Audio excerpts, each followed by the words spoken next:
4 Notícias. Oferecimento Unimar EAD. Tradição e qualidade ao seu alcance.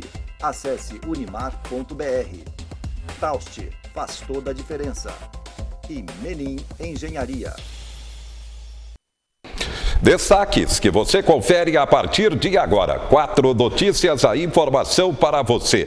Fundo Controlador da Entrevias assume a rodovia Comandante João Ribeiro de Barros após leilão. Daqui a pouco você vai conferir, inclusive, imagens do leilão. Mais de 1 bilhão e 100 milhões de reais no leilão envolvendo várias rodovias no estado de São Paulo, o maior da história. Menin entrega residencial Murano nesta quinta-feira. Ainda cresce a violência contra a mulher do ano de 2019 no estado de São Paulo. Foram 154 feminicídios. Como está o movimento sindical? Pós-reforma trabalhista e reforma previdenciária. A conta de luz poderá ficar mais barata se você adotar uma tática. São destaques que você confere a partir de agora.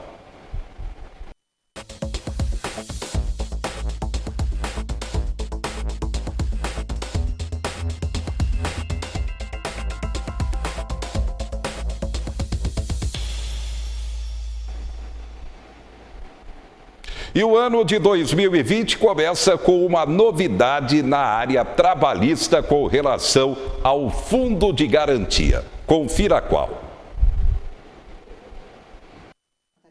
No ano passado. Até então, em uma demissão sem justa causa, a empresa pagava 40% de multa sobre o FGTS ao trabalhador, mais 10% para o governo. Esta multa complementar para a União foi criada no governo Fernando Henrique Cardoso, para cobrir rombos deixados pelos planos Verão e Collor. Agora foi extinta pela medida provisória que instituiu os recentes saques de R$ 500 do fundo. Um alívio nos caixas das empresas e do governo. Ao sair da conta única do Tesouro para o FGTS, o dinheiro era computado como despesa primária, entrando no limite de gastos. Os trabalhadores demitidos sem justa causa continuam recebendo os 40%. Este empresário veio da Grécia em 1992 e hoje comanda 4 restaurantes em São Paulo. Os 200 funcionários são contratados pelo regime CLT. Ele apoia a medida. Os 10% que vai para o governo, porque tem que ir para o governo. Poderia até ir para o funcionário, até eu concordo, mas 10% para ir para o governo, para quê? É isso, então eu sou a favor que tira o 10%.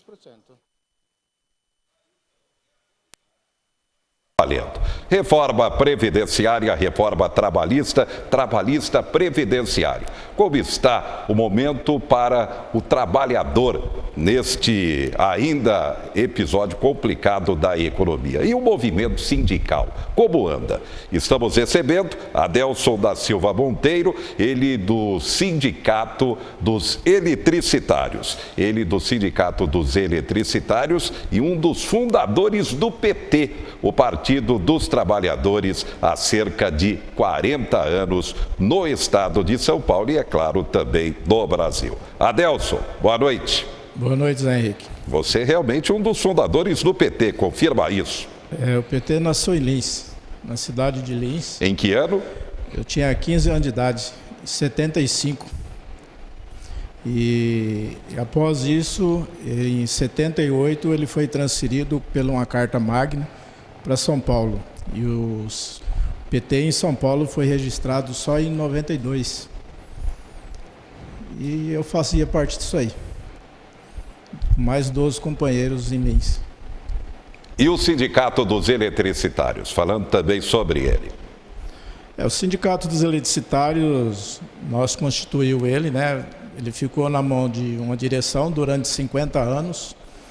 E em 86 para 87, a gente formou uma composição e daí em diante, essa direção que está aí hoje, né? Cada 2 anos, 3 anos se renova e a gente tentou a mudança, né? Através dos eletricitários, da CUT, uma concepção, né? Uma ideologia que para os trabalhadores. Mas nós, assim, num conjunto, né? porque você tem muitos sindicatos, muitas entidades envolvidas e muitos não queriam mudança, que é a questão do imposto sindical, a taxa confederativa. Isso aí, nós em 89, nós abolimos, né, a taxa confederativa. Foi o primeiro sindicato no Brasil, ganhamos a primeira ação para poder não descontar mais em 92, e a partir daí até hoje nós descontamos dos nossos trabalhadores do setor elétrico a taxa confederativa, né, porque nós achamos que sindicato é para sócio, né, e a taxa confederativa você não tem condições de fazer um bom trabalho, porque a maioria dos sindicatos que entravam e que se formavam é através da taxa confederativa, que é o imposto sindical.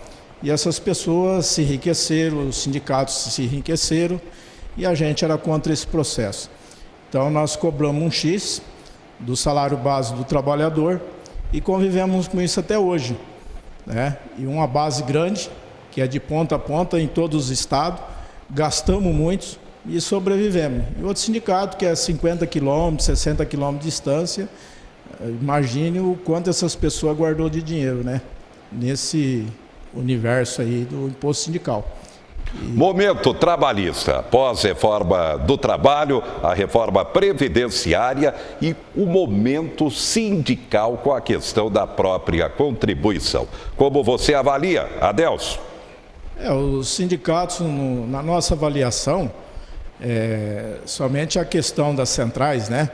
Isso deixou de favorecer um pouco os trabalhadores, porque as entidades, a grande maioria, não se preparou para isso, e o prejudicado vai ser os trabalhadores, né, nas ações sindicais e a reforma, né? Isso aí tudo foi financiado, né, pela Fiesp, toda essa estrutura que foi desmontada contra os trabalhadores. Isso aí foi um investimento da Fiesp junto ao governo federal, que é a Previdência Social e a reforma trabalhista. E disse que ia dar muito emprego e até hoje nós não vimos nada, né? O que a gente vê aí é muita gente na rua, são em torno de 23 milhões, quase 26 na realidade, beirando, de pessoas desempregadas no país, né? Esses 12, 13 milhões que ele fala aí, isso aí é uma grande mentira. Nós estamos em torno de 26 milhões de pessoas desempregadas no país. Estão tirando direitos das pessoas, né? Não é por aí, né? Eu acho que o patrão tem que dividir o lucro com o trabalhador. O trabalhador é uma parte do que ele tem, né? E nós não podemos ser excluídos dessa parte. Ele começa, ele fica rico, ele ganha a sua fortuna e os trabalhadores são incluídos, né? Que é hoje uma crítica que a gente faz, muito grande, na questão da China, por exemplo. Nossos grandes empresários transferiram suas empresas para a China e lá o salário do trabalhador braçal é em torno de R$80 por mês.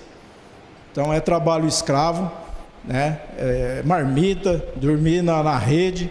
Então a gente fica agoniado, né, por essas questões que as pessoas pensam, né, voltar à escravidão e você não tem direitos a nada. Só trabalhar, quer que a gente trabalhe 12, 16 horas por dia, né? Estão tirando os nossos final de semana, que acham que tem que trabalhar sábado, tem que trabalhar domingo, tem que trabalhar feriado. Não existe isso. Cada coisa ao seu tempo. Então você tem que ter lazer, você tem que ir para a sua igreja, você tem que fazer as coisas. Agora o patrão não quer que nós façamos mais nada, só trabalhar e mais nada, produzir para ele. Então eu acho que não é por aí. Então eu acho que a mentalidade nossa tem que mudar, né? Enquanto Brasil, o nosso salário mínimo é em torno de R$1.000 e poucos, na realidade não era isso, beirando em torno de R$5.000 o nosso salário mínimo. As pessoas vão para os Estados Unidos, chega lá, ganha um salário mínimo que seria aqui, né? Encontrei um médico, né, que estava nos Estados Unidos trabalhando numa lanchonete. Você se forma no Brasil para ir trabalhar numa lanchonete nos Estados Unidos a troco de R$6.000, que seria o nosso salário mínimo, quase o nosso salário mínimo aqui no Brasil. Então eu penso que nós estamos voltando para o passado, né? E os trabalhadores estão sendo enganados pelos patrões, né? Pela argumentação que levam para eles. Porque você veja, a questão da estrutura, né, que nós temos hoje no Brasil, nós demitimos 1000 funcionários e não temos onde colocar esses funcionários. Nós não estamos preparados para a tecnologia, por mais que a gente queira, né, nós não estamos preparados para isso. Cada funcionário que sai de uma empresa pela tecnologia, aonde nós colocamos ele? Nós não temos onde absorver. Os Estados Unidos tem, o país da Europa tem, porque se qualificaram para isso, país. Então é diferente deles. Nós não podemos pensar igual eles. Nós somos um país que tem muito o que crescer ainda. Mas primeiro nós temos que pensar nos trabalhadores, na qualidade de vida, na saúde, que é igual a gente acabou de falar. Acabaram de vender aí a rodovia. E aonde vai esse dinheiro? Onde foi o dinheiro das estatais? Foi para a saúde? Foi para a educação? Até hoje eu pergunto, onde está o dinheiro da CPFL onde eu trabalhava? Até hoje não me deram resposta desse dinheiro.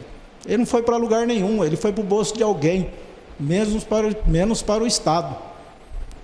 Então isso não fortalece ninguém, a gente ser a favor dessas coisas. A obrigação do Estado, do município, é dar emprego. Então nós temos estatais para dar emprego, ela não visa lucro, ela tem que dar emprego, gente. Não é demitir pessoas, jogar na rua, que nem um lixo. Você trabalha lá 20, 25 anos e depois é jogado na rua com ideologia de governo, ideologia de prefeito e por aí em diante. Então nós não temos que pensar hoje no trabalhador. E a questão sindical, nós vamos ter que trabalhar muito para buscar isso, colocar trabalhadores na rua. Hoje mesmo eu estava comentando com uma pessoa, quantos anos eu venho falando para você? O que se falava do Chile é mentira. Ah, o Chile é isso, o Chile é aquilo. Mentira. A bomba vai estourar um dia, gente. Estourou. Faz mais de 20 anos que eu falo para as pessoas que nós estamos sendo enganados pelo Chile. E nós temos um ministro aí da economia que ajudou aquela economia, ajudou a mudança da Previdência no Chile, onde as pessoas se mataram, milhares de aposentados se mataram. Então nós precisamos repensar esse país. Muito bem. Obrigado, Adelson da Silva Monteiro, ele que é integrante do Sindicato dos Eletricitários. Nosso convidado falando sobre a expectativa com relação ao momento trabalhista. O que esperar deste ano de 2020 na esfera trabalhista? Realmente, ele colocou bem, é preciso muita coisa. Principal cobrança do momento da população em relação ao governo federal e, por que não, governo do estado e os próprios municípios, geração de empregos para que se tenha uma melhor qualidade de vida. Conta de luz. A conta de luz ficou mais cara para a população, mas tem uma forma de torná-la um pouquinho mais amena. Confira a dica que você agora deve ficar atento para acompanhar e, por que não, aplicar também.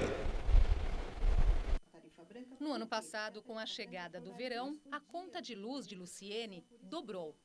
Mais ar-condicionado, mais banhos, mais geladeira. Esse ano, com receio da situação se repetir, ela já vem mudando de atitude. Fazer o serviço da casa durante o dia, não o horário de pico, ligar a máquina de lavar louça, ferro. Um programa proposto pelo governo pode ajudar Luciene e outros consumidores a deixar a conta de luz até 20% mais barata.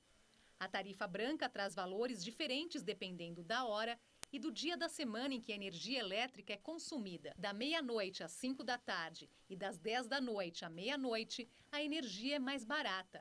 É o chamado horário fora de ponta. Entre 5 da tarde e 10 da noite são os horários intermediários e de ponta, quando a energia é mais cara.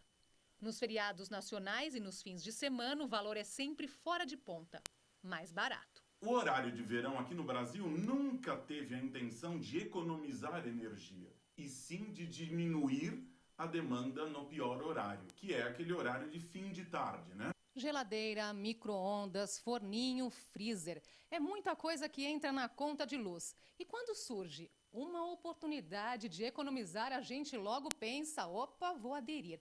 Mas antes é importante conhecer bem o seu perfil de consumo, ou então estar disposto a mudar de hábitos, sempre de olho no relógio.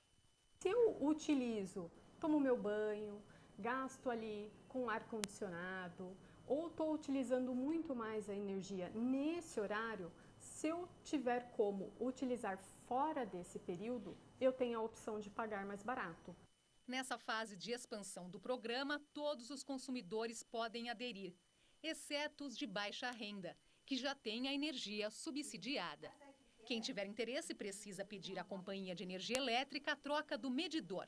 E caso se arrependa, pode pedir para voltar ao sistema convencional.